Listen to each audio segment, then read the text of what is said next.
जब जिंदगी का मेहरबान हाथ सर से हट जाए तो पैरों के नीचे की जमीन भी तपिश देने लगती है। ऐसी सूरत हाल में जब आगे पीछे कोई ना हो तो उस समय किसी का ठंडी हवा का झोंका बनना हमें सारी उम्र के लिए कैसे धोखे में डाल देता है, जिससे पीछा छुड़ाना बहुत ही मुश्किल हो जाता है। मेरा नाम हर्षाली है और मैंने जिस माहौल में आँख खोली वो इंसानी व्यवहार की तलखी और जहर से भरा हुआ माहौल था। मेरा बाप मेरी माँ के साथ बहुत जुल्म किया करता था और मेरी दादी और मेरी बुआ भी इस मामले में पूरा पूरा साथ देती थीं। दादा का देहांत हो चुका था। ना जाने मेरे बाप को मेरी माँ पर किस चीज़ का गुस्सा था कि छोटी से छोटी बात पर भी वो मेरी माँ को बुरी तरह से अपने गुस्से का निशाना बनाता था। और ये सब देखकर मैं बचपन से ही दिमागी मरीज बन चुकी थी। अब मुझे हर मर्द को देखकर डर लगता था और मुझे रोने पर भी बाप और दादी की तरफ से मारपीट का सामना करना पड़ता था।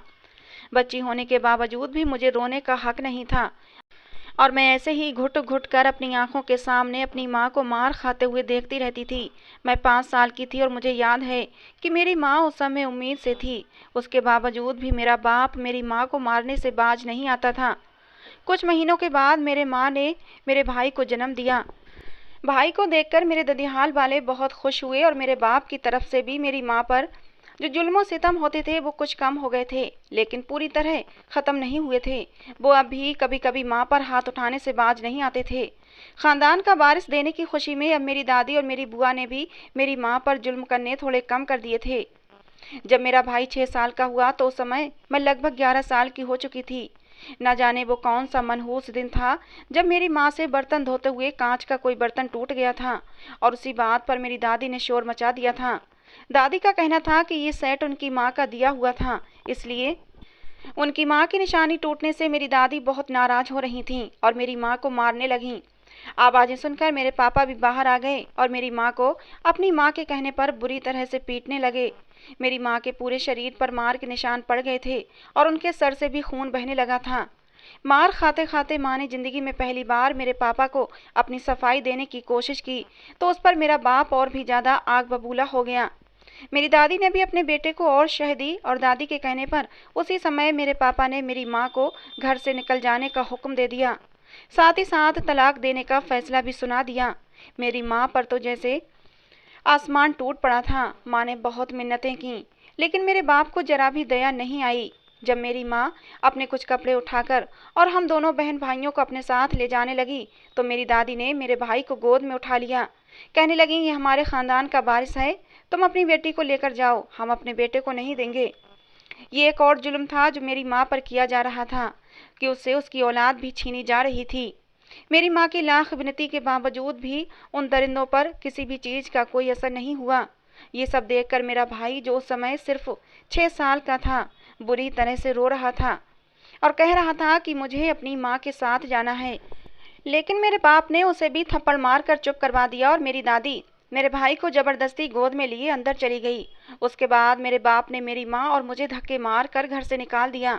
मेरी माँ बहुत देर तक दरवाजे के बाहर बैठी रही, मुझे अपने सीने से लगाए बिलख बिलख कर रोती रही। मोहल्ले वाले भी इकट्ठे हो चुके थे, उनकी तसल्लियाँ और दिलासे जारी थे, लेकिन मेरी माँ का तो सब कुछ लुट चुका था। मोहल्ले वाले मेरे बाप को गालियाँ दे रहे थे, लेकिन उन जाहिलों पर इन चीज़ों का क्या असर हो सकता था। बहुत देर तक वहाँ बैठे रहने के बाद मेरी माँ अपना सामान और मुझे लिए अपनी माँ की घर की तरफ चल पड़ी। मैं ज़िंदगी में पहली बार अपनी नानी से मिलने जा रही थी, क्योंकि मेरी माँ को अपने घर वालों से मिलने की भी इजाज़त नहीं थी, हालांकि वो इसी शहर में रहते थे। जब मेरी माँ घर पहुंची तो जैसे घर में जलजला सा आ गया था। उनमें से किसी को भी उम्मीद नहीं थी कि बेटा पैदा होने के बाद भी मेरा बाप मेरी माँ को तलाक दे सकता है और फिर बेटे को भी छीन सकता है। मेरे 2 ही मामा थे और दोनों उस समय शादीशुदा थे। नाना इस दुनिया में नहीं थे, नानी ही जिंदा थीं और वो भी बेटों के रहमो करम पर थीं। उन्होंने अपने बेटों की मिन्नत समाजत करके अपनी बेटी को घर में रहने की इजाज़त तो दिलवा दी थी। मामा भी शायद इसीलिए मान गए थे। उन्हें लगता था कि पापा को अपनी गलती का एहसास होगा और वो मुझे और मेरी माँ को यहाँ से ले जाएंगे। लेकिन पापा तो जैसे ठान कर बैठे हुए थे। उन्होंने कुछ ही दिन में तलाकनामा मेरी माँ के पास भिजवा दिया था। उसके बाद तो जैसे घर में एक तूफान सा आ गया था। सब मेरी माँ के पीछे पड़ गए थे। मेरी दोनों मामियाँ मामा मेरी माँ से बिल्कुल भी खुश नहीं थे। यहाँ तक कि मेरे दोनों मामा मेरी माँ पर ही इल्ज़ाम लगा रहे थे कि तुमने ही अपना घर नहीं बसाया, जरूर तुम्हारा ही कुछ कसूर रहा होगा, जो उस इंसान ने तुम्हें तलाक देकर घर से निकाल दिया। घर वालों का ये व्यवहार भी मेरी माँ को अंदर से तोड़ रहा था, लेकिन वो कर भी क्या सकती थीं। जब पति ने तलाक दे दी हो तो उसके बाद भाइयों से क्या उम्मीद रखी जा सकती है, और जब भाई ऐसे हों तो फिर उनकी पत्नियां कैसे जुल्म का कोई भी मौका हाथ से जाने दे सकती थीं। वहां पर रहने के बदले मेरी माँ को घर का सारा काम करना पड़ता था। मैं उस समय 11 साल की थी, इसलिए हर काम में मुझे भी घसीट लिया जाता था और सारा दिन मुझे भी जानवरों की तरह काम लिया जाता था। मेरी नानी मजबूर थीं और कुछ कर नहीं सकती थीं। मैं उस समय स्कूल भी जाया करती थी, लेकिन नानी के घर आने के बाद मामा ने मेरी पढ़ाई का खर्चा उठाने से मना कर दिया था। मेरी माँ ने लोगों के घरों में काम करने की अनुमति मांगी, लेकिन मेरे मामा की गैरत को ये गवारा न हुआ कि लोग क्या कहेंगे कि हम अपनी बहन को पाल नहीं सकते। वो बहन को संभालने से भी इनकारी थे और लोगों से बातें सुनना भी नहीं चाहते थे। मेरी माँ ने तो मुझे पहले तो कुछ समय तक घर पर बिठाकर रखा, लेकिन फिर मेरी नानी ने मामियों की विनती करके मुझे एक सरकारी स्कूल में दाखिला करवा दिया और खर्च के नाम पर मिलने वाले कुछ रुपयों को जोड़ जोड़ कर मेरे स्कूल की फीस भरने लगी थीं। मेरी नानी ने जाकर स्कूल के हेड मास्टर से बात की थी कि मुझे यूनिफॉर्म और किताबों की कमी के चलते तंग ना किया जाए। मैं उस समय 5वीं क्लास में थी। किसी न किसी तरह पढ़ते हुए मुझे 3 साल और बीत गए और मैं 8वीं क्लास में आ गई। अब मैं 14 साल की हो चुकी थी कि एक दिन मेरी नानी भी हमें छोड़कर भगवान के पास चली गईं। इस घर में नानी ही हमारे लिए घनी छाँव थीं, वो भी हमें छोड़कर चली गई थीं। नानी के जाते ही मेरी माँ का उस घर में होना एकदम बेमोल हो चुका था।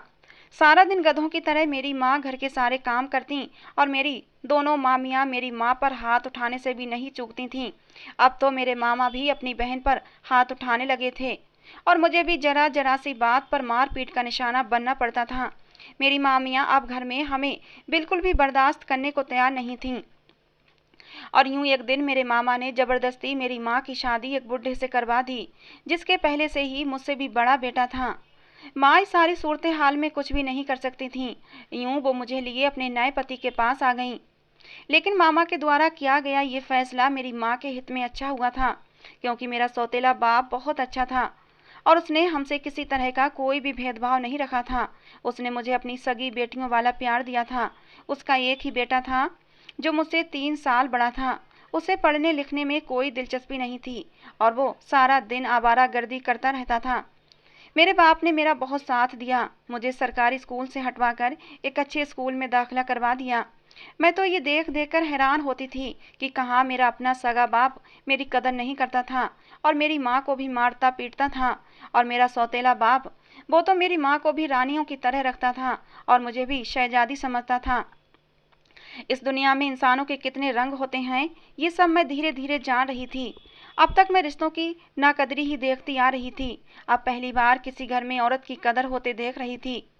मेरे सौतेले बाप की मेहरबानी से मैं दिल लगाकर पढ़ रही थी और अब ग्रेजुएशन कर रही थी, जब मेरी जिंदगी में एक और हादसा हुआ जिसने मेरी पूरी जिंदगी को हिलाकर रख दिया था, तहस नहस करके रख दिया था।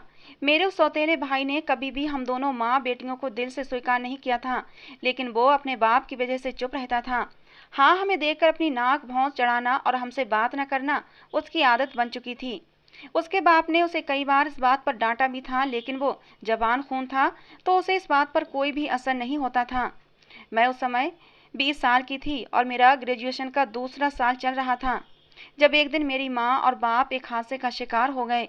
वो मोटरसाइकिल से बाजार जा रहे थे कि एक तेज रफ्तार कार ने उन्हें टक्कर मार दी। मोटरसाइकिल बेकाबू होकर रोड की साइड पर खड़ी एक ट्रॉली से जा टकराई। मेरी माँ तो मौके पर ही दम तोड़ गई थी, लेकिन मेरे पापा की सांसें अभी चल रही थीं। उन्हें अस्पताल पहुंचाया गया। मैं और मेरा सौतेला भाई रोते हुए अस्पताल पहुंचे थे। मेरा सौतेला बाप, जो मेरे लिए सगे बाप से भी बढ़कर था, पट्टियों में जकड़ा पड़ा था। उसने इशारे से हम दोनों को अपने पास बुलाया था और उन्होंने अपने बेटे से कहा, विनोद, मरते टाइम मैं बस तुमसे एक वादा चाहता हूँ कि हर्षाली का ध्यान रखना। ये तुम्हारी सगी बहन नहीं है, लेकिन सगी बहन ही समझना। मैंने हर्षाली को अपनी सगी बेटी समझा है और इसे सगी बेटियों वाली मोहब्बत दी है। तुम भी मेरे इस रिश्ते का मान रखना और हर्षाली का ध्यान रखना। कहते कहते मेरे पापा ने मेरे सौतेले भाई का हाथ थाम लिया था। मेरा भाई भी उस समय रो रहा था और उसने रोते हुए अपने बाप से वादा किया था कि मैं हर्षाली को अपनी बहन की तरह समझूंगा। मेरे भाई से वादा लेते ही मेरे पापा इस दुनिया से चले गए थे। ये बहुत बड़ी कयामत थी जो मेरे सर पर टूट पड़ी थी। अब मेरे सर पर मेरे सौतेले भाई के अलावा कोई भी नहीं था। मुझे समझ नहीं आ रहा था कि जिंदगी अब आगे मेरे साथ क्या क्या करने वाली है। मम्मी पापा की मौत के बाद मेरा भाई, जो उस समय लगभग 24 साल का था, वो अपने बाप से किया हुआ वादा भूल गया था। उसने मुझे मारना पीटना शुरू कर दिया। मैं खामोशी से सब कुछ सहती रहती, क्योंकि मेरे पास उसके सिवा और कोई चारा भी नहीं था। हम दोनों माँ बेटी को वो अपने घर में आने वाले इस हादसे का जिम्मेदार समझता था और मुझे मनहूस कहा करता था। मेरी तो उसकी ज़िंदगी में पहले भी कोई कदर नहीं थी, लेकिन मेरे सौतेले बाप ने मुझे शहजादी बनाकर रखा था। अब मेरे भाई ने एकदम से मुझे आसमान से उतार कर ज़मीन पर पटक दिया था। मैं तो उसे अपना भाई ही समझती थी, भले ही वो सौतेला था, लेकिन उसने मुझे कभी भी अपनी बहन नहीं माना था। पापा के मरने के बाद पापा की एक किराने की दुकान थी, मेरे भाई के वो कब्जे में आ गई थी। जिसने सारी जिंदगी कोई काम नहीं किया था, अब उसे कोई रोकने टोकने वाला भी नहीं था। तो वो धीरे धीरे गलत आदतों का शिकार होता चला गया और एक ही साल में जुए जैसी लत में पड़कर उसने वो पूरी दुकान बर्बाद कर दी। यहाँ तक कि वो घर भी बेचना पड़ा। अब हम उसी घर में, जो मेरे सौतेले बाप की मिल्कियत था, किराएदार बनकर रह रहे हैं। लेकिन मेरे भाई ने इस सब से कोई सबक नहीं सीखा था और उसके जुए का सिलसिला लगातार जारी था। घर के हालात ऐसे हो चुके थे कि अब कई कई दिन तक खाने पीने को कुछ नहीं मिलता था। मेरी ग्रेजुएशन पूरी हो चुकी थी और मुझे अपने रिजल्ट का इंतजार था। घर के हालात से मजबूर होकर मैंने भाई से जॉब करने की अनुमति ली और मैं एक स्कूल में टीचर की भर्ती हो गई। वहाँ पर मेरी तनख्वाह तो अच्छी थी, लेकिन मुझे डर था कि मेरी तनख्वाह को भी मेरा भाई जुए की लत में उड़ा न दे। अभी तक ये मेरा डर ही था और ये डर बेवजह नहीं था। जो मैं सोच रही थी बिल्कुल वैसा ही हुआ था। जब मुझे मेरी पहली तनख्वाह मिली तो वो सारे पैसे मुझसे मेरे भाई ने छीन लिए। बल्कि वो उन पैसों को देखकर भी गुस्से में आ गया और कहने लगा, पूरे महीने की मेहनत के बदले इतने थोड़े पैसे क्यों लाई हो। मैं उसे भला क्या कहती, जो बिल्कुल ही बेहिस और बेगैरत हो चुका था। उसे कभी किसी बात से कोई फर्क नहीं पड़ा था, इसलिए मैं खामोश रही। जब पूरे महीने की मेहनत मेरे भाई ने छीन ली तो मैं साथ में साथ ट्यूशन भी पढ़ाने का सिलसिला शुरू कर दिया। अब ट्यूशन वाले बच्चों को मैंने कह दिया था कि वो मुझे घर में फीस ना दें। मैंने उन ट्यूशन पढ़ाने वाले बच्चों के माँ बाप से बात की और उन्हें फीस के बदले घर का थोड़ा बहुत राशन देने को कह दिया, ताकि मेरे घर का खर्चा चलता रहे। तनख्वाह का भी मैंने ये हिसाब रखा कि अगले महीने से मैंने तनख्वाह कमेटी में देना शुरू कर दी और आधी तनख्वाह ही घर लाने लगी। मैंने भाई को नहीं बताया कि मैंने ऐसा करना शुरू कर दिया है। उससे इतना ही कहा कि कॉलेज वालों ने मेरी तनख्वाह कम कर दी है। इस पर मेरे भाई को बहुत गुस्सा आया, लेकिन मुफ्त के हाथ आते पैसे उसे बुरे नहीं लग रहे थे। मैंने बैंक में अपना अकाउंट खुलवा लिया और 2-3 कमेटियों के पैसे जो मुझे मिल रहे थे, अब वो वहाँ पर जमा हो रहे थे। मैं जानती थी कि मेरे भाई से मुझे कुछ भी नहीं मिलेगा, इसलिए मैंने अपने लिए ही कुछ करना है, अपने ही बलबूते पर करना है। अब मुझे जॉब करते हुए 3 साल हो चुके थे और ट्यूशन की मदद से आने वाले पैसों की, राशन की वजह से घर का खाना पीना चल रहा था। बचे खुचे पैसों से मैं घर का किराया भी दे दिया करती थी। मेरा भाई बिल्कुल ही बेदर्दी से अपनी ही बहन की कमाई पर पल रहा था और मेरी कमाई को जुए में भी उड़ा रहा था। ये सिलसिला जारी रहा, यहाँ तक कि मेरे भाई के सर पर बहुत सारा कर्जा चढ़ता चला गया। मैं उसे अपना भाई मानती थी और उसका ख्याल भी रखती थी, लेकिन मेरा भाई मुझे बिना गाली दिए बात भी नहीं करता था। मेरी भी मजबूरी थी, क्योंकि अब इस भरी दुनिया में मेरा कोई भी नहीं था जो मेरे सर पर हाथ रखता। कर्जे की वजह से भाई अब ज़्यादातर घर पर ही रहने लगा था और उसे जुआ खेलने के लिए पैसे नहीं मिलते थे, क्योंकि मेरी सैलरी जैसे ही मिलती फौरन भाई मुझसे छीन कर जुए में उड़ा देता था। बाकी का पूरा महीना वो घर पर पड़ा रहता था। एक दिन तो हद ही हो गई जब कर्जदार अपना कर्ज वसूल करने के लिए घर के दरवाजे पर आ पहुंचे। जब भाई ने उनसे कुछ समय मांगा तो वो भाई को मारते पीटते अंदर घुस आए और उनकी नज़र मुझ पर पड़ गई। उन्होंने मुझे बालों से पकड़ लिया और भाई से कहने लगे, अगर कर्ज नहीं दे सकता तो फिर अपनी बहन हमारे हवाले कर दे। मैं उसकी सौतेली बहन थी, लेकिन ये बात सुनकर भाई को गुस्सा आया था और वो उनसे लड़ने लगा। उन्होंने भाई को धमकी दी कि अगर तुमने 1 महीने में पैसे वापस न किए तो हम तुम्हारी बहन को उठाकर ले जाएंगे और तुम्हें भी मार देंगे। ये कहकर वो लोग चले गए। पहली बार मैंने भाई के ऊपर गुजरने वाली मुसीबत का अंदाजा किया और मेरे अंदर बहन की मोहब्बत जाग गई। मैंने अपनी जिंदगी की सबसे बड़ी गलती की थी। मैंने भाई से पूछा कि कर्ज की रकम कितनी है, तो पहले तो उसने मेरा मजाक उड़ाया और फिर एकदम से जमीन पर सर पकड़कर बैठ गया। वो मुझसे नफरत तो करता था, लेकिन जानता था कि मैं उसी की जिम्मेदारी हूँ। बेशक वो अपनी जिम्मेदारी निभा नहीं रहा था। वो कहने लगे, पैसे बहुत ज्यादा हैं, तुम इतने पैसे नहीं ला पाओगी।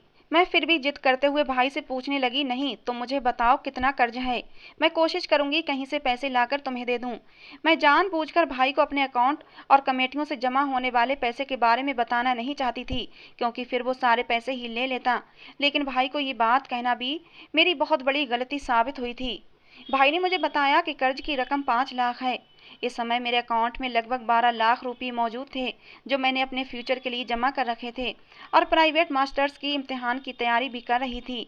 मैंने भाई से कहा कि भाई, अगर तुम वादा करो कि आगे से जुआ नहीं खेलोगे तो मैं तुम्हारा ये कर्ज चुकाने की कोशिश कर सकती हूँ। भाई एकदम मेरी तरफ हैरत से देखने लगा और कहने लगा, तुम्हारे पास इतने पैसे कहाँ से आएंगे? और फिर एकदम से उसे गुस्सा आ गया, कहने लगा, तुम कोई गलत काम करने का तो नहीं सोच रही? मैंने भाई से कहा कि भाई ऐसी बात नहीं है, आप परेशान ना हो, आप चाहें तो मेरे साथ चलिएगा। वो कहने लगा, नहीं मुझे तुम पर भरोसा है, लेकिन मेरा भरोसा मत तोड़ना। पैसे मिलने की बात सुनकर वो मुझसे नरमी से बात कर रहा था। मैंने उससे दोबारा वादा लिया तो उसने मेरे सर पर हाथ रखकर वादा कर लिया कि अगर मैं उसका कर्ज चुका दूं तो वो दोबारा जुआ नहीं खेलेगा। मैं ये भूल गई थी कि गलत कामों में पड़े हुए लोगों के वादों का भी कोई भरोसा नहीं होता और वो मौका मिलते ही अपना वादा तोड़ बैठते हैं। भाई की मोहब्बत में अंधी होकर मैंने जानबूझकर 10-15 दिन बाद उसे पैसे लाने को कहा, लेकिन अगर मैं फौरन पैसों का इंतजाम कर देती तो उसे मुझ पर शक हो जाता। आखिर 16वें दिन मैंने भाई को 5 लाख रुपये लाकर दिए और कहा कि कर्ज की रकम है जो हर महीने किस्तों में वापस करनी है। भाई तो पैसे देखकर पागल ही हो गया था, उसने मेरी बात ही नहीं सुनी थी और फौरन सारे पैसे उठाकर घर से बाहर निकल गया। उस रात को वो बहुत देर बाद घर आया था। वो मुझे नशे में लग रहा था। पहली बार भाई नशे की हालत में घर आया था। मैंने गुस्सा करते हुए कहा कि भाई, तुमने वादा किया था कि तुम कोई भी गलत काम नहीं करोगे। वो हंसने लगा कि बस बस ये आखिरी दिन था, आज के बाद मैं ये सब काम छोड़ दूंगा। मैंने सोचा कि भाई से पूछूं कर्ज की रकम सच में कितनी थी, क्योंकि उस समय वो नशे में था। हो सकता है कि भाई ने मुझसे झूठ बोला हो। मैं यूं ही भाई से पूछने लगी कि कर्ज कितना था, तो वो कहने लगा, कर्ज तो 4 लाख का था और मैंने वो चुका दिया है। 1 लाख का मैं दांव खेल चुका हूँ, जिसमें से ज्यादातर पैसे तो हार गया हूँ। अब मेरे पास सिर्फ 10,000 रुपये बचे हैं।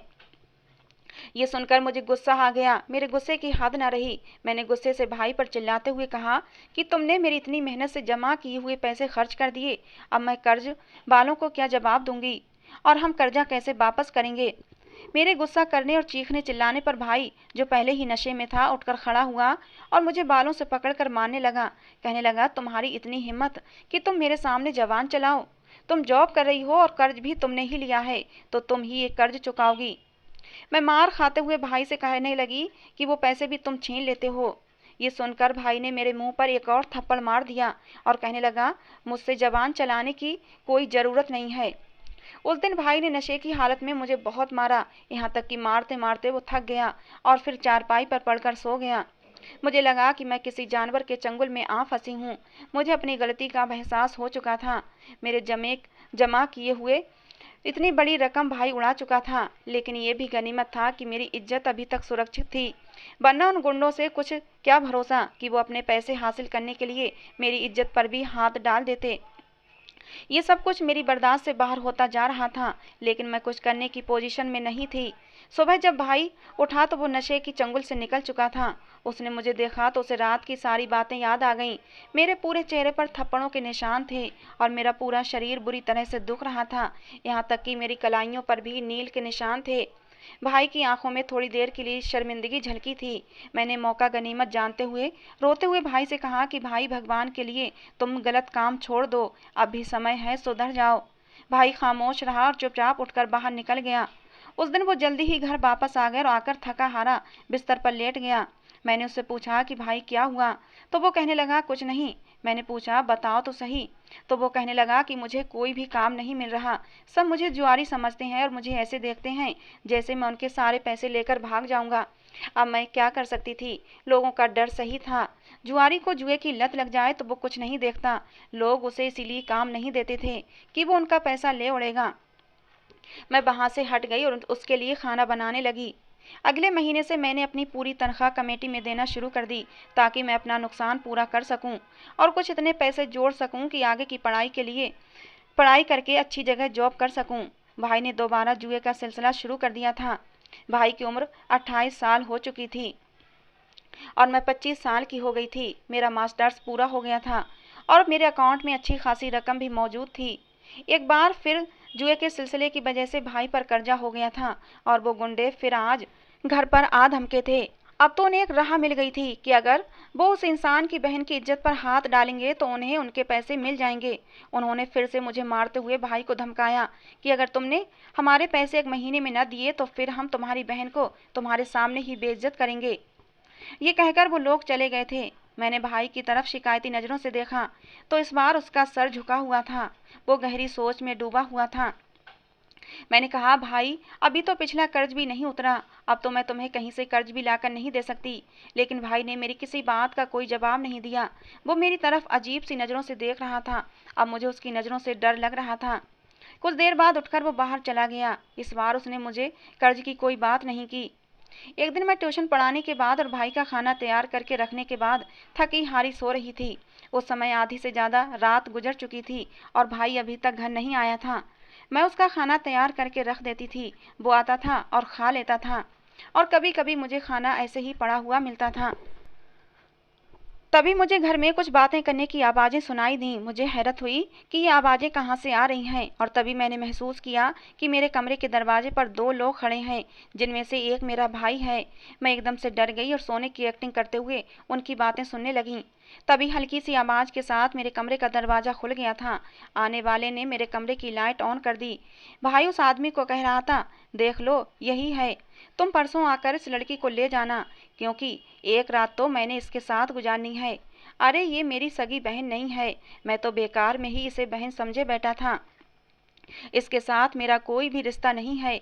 इतनी खूबसूरत नाजुक कली मेरे घर में मौजूद है और मैंने अब तक इसका रस नहीं पिया। पहले इस कली पर मेरा हक है, उसके बाद ये कली दूसरे भंवरों के पास जाएगी। ये कहकर उसने दूसरे आदमी की तरफ देखा था जो भूखी नज़रों से मेरी तरफ देख रहा था। उसके बाद भाई घर से बाहर चला गया। पीछे पीछे वो आदमी भी चला गया। वो दोनों घर के दरवाजे के बाहर खड़े बातें कर रहे थे।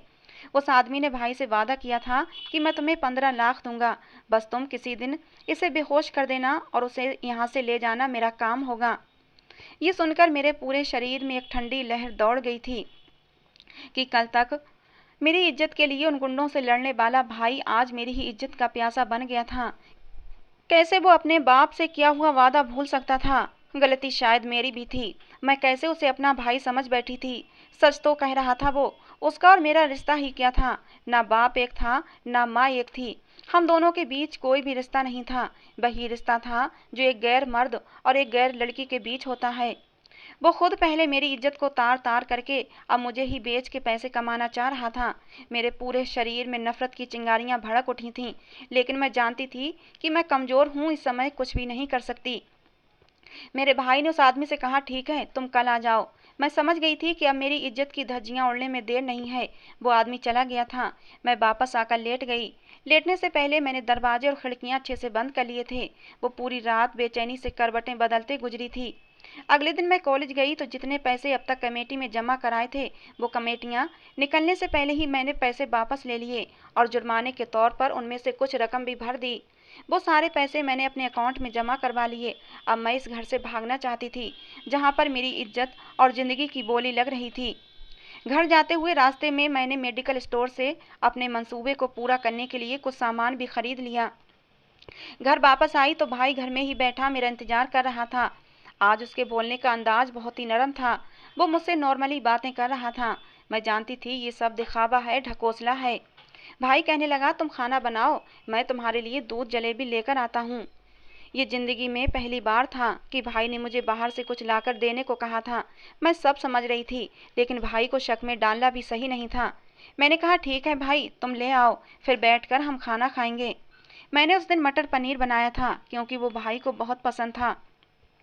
थोड़ी देर बाद ही भाई दूध जलेबी ले आया था। मैंने कहा, भाई खाना तैयार है, खा लो। वो खाना खाने के लिए बैठ गया। मैंने उसकी कटोरी में सब्जी डाल दी। जैसे जैसे वो खाना खाता जा रहा था, अपना सर अपने हाथों में पकड़ता जा रहा था। उसका सर चकराने लगा था। थोड़ी ही देर में जमीन पर बैठ गया और कहने लगा, ये मुझे क्या हो रहा है। मैंने भाई की सब्जी की कटोरी में एक नशे की गोली मिला दी थी, जिसका नशा बहुत तेज था। मैं नहीं चाहती थी कि जब मैं घर से भागूं तो भाई मेरा पीछा करे। मैं उसी की तरफ देख रही थी और वो अभी तक पूरी तरह बेहोश नहीं हुआ था। मेरी तरफ देखने लगा और कहने लगा, ये सब तुम्हारी ही हरकत है, मैं तुम्हें जिंदा नहीं छोड़ूंगा, तुम जहाँ भी भाग जाओ मैं तुम्हें ढूंढ लूंगा। ऐसा कहते कहते भाई ने जेब से फ़ोन निकाला और अपनी आंखों को मसलते हुए नंबर डायल करने लगा। मैं उसके हाथ से फ़ोन छीनती इससे पहले ही वो फ़ोन कर चुका था कि आकर इस लड़की को ले जाओ, नहीं तो ये भाग जाएगी। ये सुनकर मैं डर गई थी, क्योंकि मैं जानती थी कि कुछ देर बाद ही वो इंसान मुझे पकड़ने के लिए आ जाएगा, जिससे मेरे भाई ने मेरा सौदा किया है। मैं खामोश खड़ी रही और भाई यूं ही मुझे धमकाते हुए बेहोश हो गया। उसके बेहोश होने के बाद मैंने जल्दी से अपना सामान समेटा और अपने आप को एक चादर में लपेट कर घर से बाहर आ गई। मेरे दिमाग में बिल्कुल भी नहीं था कि मैं यहाँ से कहाँ जाऊँगी। बस मैं भगवान के सहारे ही घर से बाहर निकल खड़ी हुई थी। घर से बाहर निकलकर मैं तेज़ी से बस अड्डे की तरफ जाने लगी। मेरा इरादा था कि मैं अब इस शहर से निकलकर किसी बड़े शहर में चली जाऊँगी, ताकि मुझे भाई आसानी से ढूंढ न सके। बाहर बड़े बड़े शहरों में गर्ल्स हॉस्टल होते हैं, मुझे वहाँ रहने की जगह मिल जाएगी। अब तो मेरे पास अच्छी शिक्षा भी थी, मेरी पढ़ाई पूरी हो चुकी थी और मेरे बैंक अकाउंट में भी अच्छी खासी रकम मौजूद थी, जिससे मैं अकेली ही काफ़ी समय तक अपना गुजारा कर सकती थी। मैं तेज़ी से बस अड्डे की तरफ जा रही थी कि तभी मुझे अपने पीछे दौड़ते हुए लोगों की आवाज़ें आने लगी थीं और साथ ही आवाज़ आई, लड़की रुक जा, हमारे साथ चल, वरना हम तुम्हें गोली मार देंगे। ये सुनते ही मैं वहाँ से दौड़ लगा दी थी और एक पतली सी गली में घुस गई। मेरे पास एक पर्स था जिसमें मेरे बैंक के कुछ डॉक्यूमेंट्स और मेरी पढ़ाई की कुछ फाइल्स वगैरह थीं। मैं नहीं चाहती थी कि मैं किसी के हाथ लगूं। मैं उन पतली तंग गलियों से गुजरते हुए न जाने कब एक बड़े से रोड पर निकल आई थी। मेरे पीछे भागते हुए लोगों की आवाज़ें मुझे अब भी सुनाई दे रही थीं, क्योंकि सर्दियों के दिनों की वजह से हर तरफ सन्नाटा छाया हुआ था। मुझे उस बड़े रोड की तरफ दूसरी तरफ एक छोटा सा मंदिर दिखाई दिया। उसके साथ एक छोटा सा ढाबा बना हुआ था। मैं तेजी से एक लंबा चक्कर काट के उस ढाबे के पीछे चली गई। तभी मैंने उन लोगों को ढाबे में दाखिल होते देखा। वो तादाद में लगभग 5-6 थे और उनके हाथों में पिस्टल्स थीं। वो शिकारी कुत्तों की तरह मुझे ढूंढ रहे थे। मैं ढाबे की पिछली दीवार से लगकर ये सबको देख रही थी और मुझे बहुत डर लग रहा था। तभी मैं पीछे मंदिर की तरफ चली गई और मंदिर में छुपकर बैठ गई। लेकिन मुझे डर था कि कहीं वो लोग ढाबे पर ढूंढने के बाद मंदिर में ना आ जाएं, और फिर वैसा ही हुआ था। वो लोग मंदिर में भी आ गए थे और मुझे इधर उधर ढूंढने लगे, लेकिन मंदिर के पुजारी ने उन लोगों को वहां से भगा दिया और फिर वो लोग वहां से नाकाम होकर वापस चले गए। जब मैं वहां से निकलने का इरादा कर रही थी कि तभी मंदिर के सामने एक ट्रक आकर रुका। मैं डर के मारे फिर छुप गई। उस ट्रक में से एक आदमी नीचे उतरा। हुलिये से वो कोई ड्राइवर ही लग रहा था। सुर्खो सफ़ेद रंगत, ऊंचा लंबा कद, काफ़ी खूबसूरत इंसान था। वो ट्रक ड्राइवर देखने से ही काफ़ी शरीफ आदमी लग रहा था। अपने ट्रक को साइड में खड़ा करके वो ढाबे पर खाना खाने चला गया। तभी मेरी नज़र उस आदमी के ट्रक पर पड़ी। उस पर उसी शहर का नाम लिखा हुआ था जिस शहर को जाने का मेरा इरादा था। मैं जल्दी से उस ट्रक पर चढ़ गई। तभी मेरे दिमाग में ख्याल आया कि मुझे ढूंढने में नाकाम होकर वो लोग जरूर बस अड्डे की तरफ जाएंगे, इसलिए मुझे वहाँ भी खतरा होगा। हाँ, ट्रक को कोई चेक नहीं करेगा और इस ट्रक से मैं बड़े आराम से उस शहर तक जा सकती थी। लेकिन समस्या ये थी कि ये ड्राइवर तो मुझे किसी भी सूरत ट्रक में सवार न करता। मैं मायूस हो रही थी कि तभी ड्राइवर की सीट के पीछे बने हुए एक छोटे से केबिन पर मेरी नज़र पड़ी। वहाँ पर एक बिस्तर लगा हुआ था। मैं समझ गई, ये ट्रक ड्राइवर के लिए रास्ते में आराम करने की खातिर बनाया गया है। मैं उसी में घुस गई। मैंने देखा कि उसके पीछे दीवार पर एक छोटा सा दरवाज़ा बना हुआ था। मैंने उसे खोल कर देखा कि ये ट्रक का पिछला हिस्सा था, जहाँ से सामान लोड किया जाता है। वो कपड़ों के बड़े बड़े से बंडल थे और उनके बीच में थोड़ी बहुत जगह मौजूद थी। मैंने कुछ ही पलों में फैसला किया और उन्हीं कपड़ों की बंडलों के बीच में घुस गई, क्योंकि अगर मैं केबिन में रहती तो ट्रक ड्राइवर वहां से पीछे झांक कर मुझे देख सकता था। मैंने दरवाजे को बस इतना सा ही बंद किया था कि वहां से सांस लेने के लिए मुझे हवा आती रहे, और अपने बैग से पेन निकाल कर दरवाजे की झिरी में फंसा दी ताकि झटके से दरवाजा बंद ना हो जाए। मुझे अभी वहां पर दुबक कर बैठे हुए थोड़ी ही देर गुजरी थी कि वो ट्रक ड्राइवर अंदर आ गया और ट्रक को स्टार्ट करके उसने सफ़र शुरू किया। मैं अपनी जगह सहम कर दुबक कर बैठी रही। इतनी देर में उस इंसान को किसी का फ़ोन आया तो उसकी बातों से अंदाज़ा हुआ कि मेरा ख्याल सही था। वो उसी बड़े शहर जा रहा था जहाँ पर मैंने जाना था। अब मैं दुबक कर वहीं बैठी रही और उस इंसान ने ट्रक स्टार्ट करके बाहर निकाल लिया। रास्ता काफ़ी लंबा था। रास्ते में एक जगह रुककर उसने एक ढाबे पर चाय भी पी थी। खाने पीने का कुछ सामान वो पैक करा कर ले आया और ट्रक पर बैठे बैठे ही खाने लगा। बचा हुआ खाना उसने केबिन में रख दिया। अभी तक उसको पिछला दरवाजा चेक करने का ख्याल नहीं आया था। दरवाजे इसलिए मैं सुकून से वहीं दुबकी बैठी रही। खाना देखकर मेरी भी भूख चमक उठी थी, क्योंकि मैंने भी बहुत देर से कुछ नहीं खाया था और लगातार भाग रही थी। लेकिन मैं वो बचा हुआ खाना उठा नहीं सकती थी, क्योंकि ऐसे तो उस इंसान को पूरा शक हो जाता। मैंने भगवान को याद किया और वहीं बैठी रही। अब ट्रक शहर से निकलकर हाईवे पर दौड़ रहा था। मैं दरवाजे पर मौजूद एक होल से झांकते हुए देख रही थी कि उस बड़े शहर के आने के आसार नजर आ रहे थे। तभी शहर के करीब आने की वजह से ट्रैफिक एकदम से ज़्यादा बढ़ गया था। उसने किसी एक जगह पर ट्रक को रोकने के लिए जोर से ब्रेक लगाई, तो मैं, जो होल से आंखें लगाए बाहर के मंजर को देखने में बिजी थी, एकदम ही जोर से झटका लगा और मेरे गले से एक चीख निकल गई थी। मेरे वजन से दरवाजा खुला और मैं लुढ़कती हुई केबिन में आ गई थी। मेरी चीख सुनकर वो इंसान भी परेशान हो गया और एकदम से ट्रक को साइड में करते हुए उठकर पिछले केबिन में आया और लाइट जलाकर मुझे देखने लगा। वो हैरान और फटी फटी आंखों से मेरी तरफ देख रहा था। वो मुझसे पूछने लगा, तुम कौन हो? ट्रक में कैसे आई? मैंने उसके पाँव पकड़ लिए और कहने लगी, भगवान के लिए मुझे यहाँ से निकलने को मत कहना। ये कहकर मैंने उसे अपनी पूरी कहानी सुना दी। मैंने अपनी पहचान बताने के लिए उसे अपने बैंक के सारे पेपर्स निकाल कर दिखा दिए, जिसमें मेरा एक पहचान पत्र था, मेरा आधार कार्ड भी रखा हुआ था। मेरे सारे पेपर्स देखने के बाद वो इंसान हक्का बक्का रह गया। उसकी आंखों से आंसू बहने लगे थे। मैं एकदम से हैरान और परेशान खड़ी थी कि आखिर मेरे पेपर्स देखकर वो ऐसे क्यों रो रहा है। तभी उसने मुझे मेरे नाम से पुकारा। कहने लगा, हर्षाली दीदी, आपने मुझे पहचाना नहीं? मैं हैरत से उसकी तरफ देख रही थी। तभी उसने अपना आधार कार्ड मेरे सामने रख दिया। मेरा आधार कार्ड देखकर जो हाल उसका हुआ था वही मेरा हुआ। मैं फटी फटी आंखों से उसे देख रही थी और फिर जब मैंने उसे गौर से देखा तो मैं एकदम से ही पहचान गई थी। ये तो मेरा छोटा भाई था, जिसे मेरे बाप ने जबरदस्ती अपने पास रख लिया था। इस अचानक हुए हादसे पर मैं शौक की कैफियत में थी और मेरी आंखों से भी आंसू बह रहे थे। मैं जब उसके कदमों में गिरी हुई थी, उसने मुझे दोनों बाजुओं से पकड़कर उठाया और मेरा सर अपने सीने से लगा लिया। कहने लगा, भगवान बहुत बड़ा है। फिर उसने भी मुझे अपनी ज़िंदगी की कहानी सुनाई कि मेरा वो जालिम बाप कब का मर चुका है और उसकी ज़िंदगी ख़त्म होने के बाद मेरे भाई ने ट्रक ड्राइविंग का काम शुरू कर दिया। ये ट्रक भी उसका अपना था। इसके लिए उसने कोई ड्राइवर नहीं रखा था, क्योंकि उसे बचपन से ही मेहनत का शौक था। उसने अपने बाप से मिलने वाली जायदाद का कुछ हिस्सा बेचकर ये ट्रक लिया था और उसे चला रहा था। अब इसी बड़े शहर में ही रहता है और अब तक उसकी शादी भी नहीं हुई थी।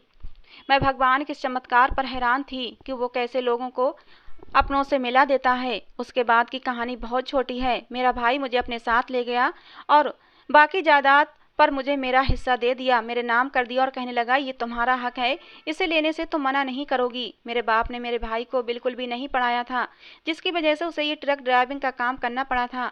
भाई ने खुशी खुशी मुझे जॉब की इजाज़त दे दी और आज मैं एक सरकारी स्कूल में पढ़ा रही हूँ। भाई की मोहब्बत क्या होती है, मैंने ये अपने भाई के साथ जाना। मेरी छोटी से छोटी तकलीफ पर भी वो तड़प उठता है, मुझे अपनी हथेली का छाला बनाकर रखता है। वो भी शायद मोहब्बतों का तरसा हुआ है, अकेले ही जिंदगी गुजारी है। मैं भी उसे भरपूर बहन का प्यार दे रही हूँ। हम दोनों बहन भाई एक दूसरे को पाकर बहुत खुश थे। भाई ने मेरी शादी भी करवा दी। अब मैं अपनी ज़िंदगी में बहुत खुश हूँ और आज मेरे भाई की शादी है। मैं सोच रही हूँ कि अपने पति से कहूँगी कि मुझे अब भी अपने भाई के साथ ही रहना है। मेरा भाई बहुत अच्छा है और इसी तरह मेरा पति भी बहुत अच्छा है। आज तक मेरा भाई मेरे साथ ही रहता आया है। मैं चाहती हूँ कि जब भाई की शादी हो जाए तब भी वो साथ रहे। हम लोग साथ में मिलकर रहें। मेरे पति ने मेरी बात मान ली। मैंने भाई से भी कहा कि भाई, जब आपकी शादी हो जाएगी तो हम सब मिलकर एक ही घर में रहेंगे। और ऐसा ही हुआ। शादी के बाद भाई, भाभी, मैं और मेरा पति एक ही घर में खुशी खुशी ज़िंदगी गुजार रहे हैं। तो दोस्तों, ये थी आज की हमारी कहानी। आपको कैसी लगी ज़रूर बताना। पसंद आई हो तो प्लीज़ लाइक करना। रोज़ एक नई कहानी सुनने के लिए हमारे चैनल को भी सब्सक्राइब करना। कहानी को अंत तक सुनने के लिए आप लोगों का बहुत बहुत धन्यवाद दोस्तों। मिलते हैं अगली किसी नई कहानी के साथ।